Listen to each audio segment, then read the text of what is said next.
quero começar a minha fala de hoje fazendo um registro a respeito da moção proposta por alguns vereadores dessa casa. Finalmente, o Congresso Nacional vai discutir um tema importante para o Brasil no lugar onde é competente. A gente sabe que tudo que é acusado de ativismo judicial, na verdade, foi feito por conta de uma inoperância do nosso Congresso que não quer abordar esse tema tão sensível. Mas mais importante do que discutir moção de aplauso ou moção de repúdio, eu quero trazer alguns dados para vocês.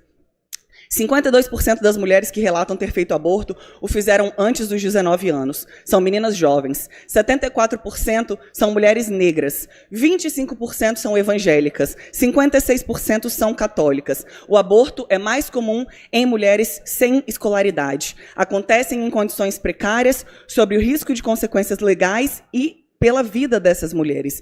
Isso empurra 52% das mulheres para o mercado clandestino e perpetua a exploração. A discussão, de fato, precisa acontecer no lugar apropriado, no Congresso Nacional. E trago também um registro.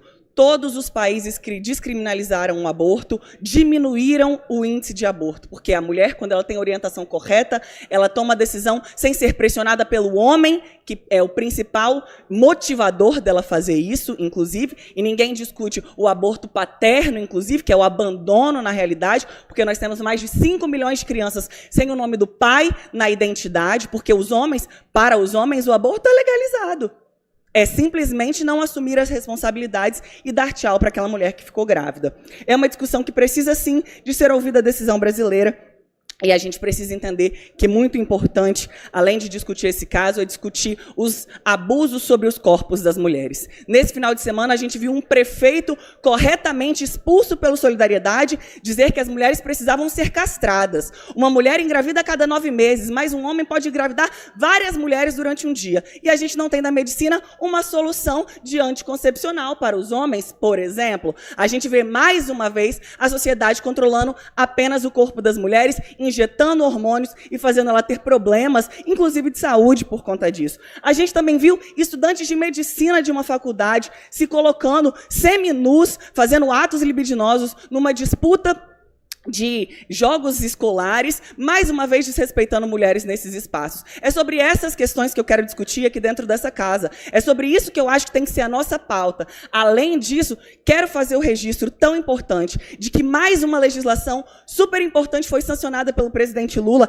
e hoje é o Dia da Igualdade Salarial e é sobre isso que eu também quero me ater, porque aqui na cidade de Vitória, diversas iniciativas que nós pensamos que cabem a nós, como a inserção de mulheres no mercado de trabalho, vítimas de violência, a facilitação para jovens, têm sido barradas aqui dentro dessa casa. Mas o presidente Lula, indo na contramão do que esse parlamento muitas vezes e o prefeito de Vitória tem se colocado, sancionou a Lei 14.674, que prevê a concessão de auxílio aluguel a mulheres vítimas de violência.